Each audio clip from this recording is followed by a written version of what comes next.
हम तो ठहरे गुनाहगार, सियाहकार, बद किरदार। तुम सुनाओ, फरिश्तों से ताल्लुकात मजबूत है ना?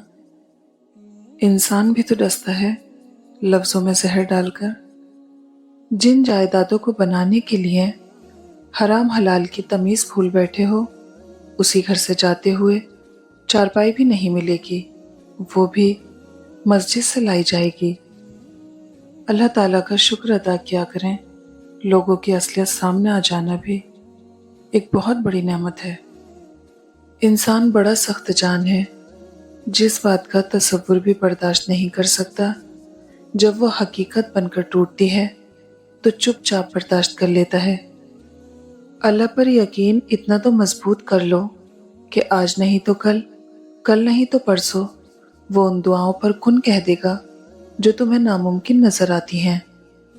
सबसे जलील तरीन इंसान वो है जिसे हक और सच का पता हो और वो फिर भी झूठ के साथ खड़ा हो। वफ़ी अनफुसिकुम अफला तुबसिरून, मैं तुम्हारे अंदर हूँ, तुम क्यों नहीं देखते?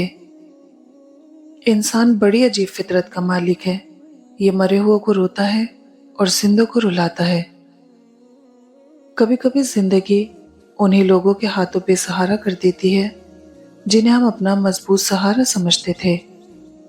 हमेशा याद रखिए, लोग आपसे नफरत करने लगते हैं जब वह आप पर कंट्रोल नहीं पा सकते।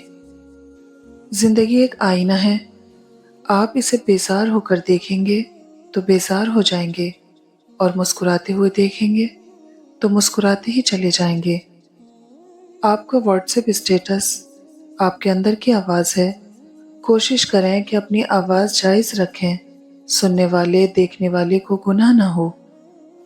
लोगों से मिलने वाली तकलीफ के बावजूद उनसे अपने मामलात दुरुस्त रखना, उनके बारे में अपने दिल में मनफी जज्बात ना आने देना और उनके लिए दुआए खैर करना हमारे नबी हज़रत मोहम्मद मुस्तफ़ा सल्लल्लाहु अलैहि वसल्लम की सुन्नत है।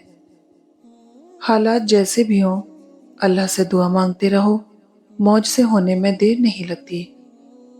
जब भी लगे कि तकलीफ हद से बढ़ गई है, घुटन है, जिंदगी खत्म हो रही है, कुछ नहीं बचा, यह सब खत्म हो रहा है, उसी लम्हे में खुद को याद दिलाएं और दोहराएं, अल्लाह मेरे साथ है और अल्लाह ही मुझे काफ़ी है, बेहतरीन दोस्त और बेहतरीन मददगार।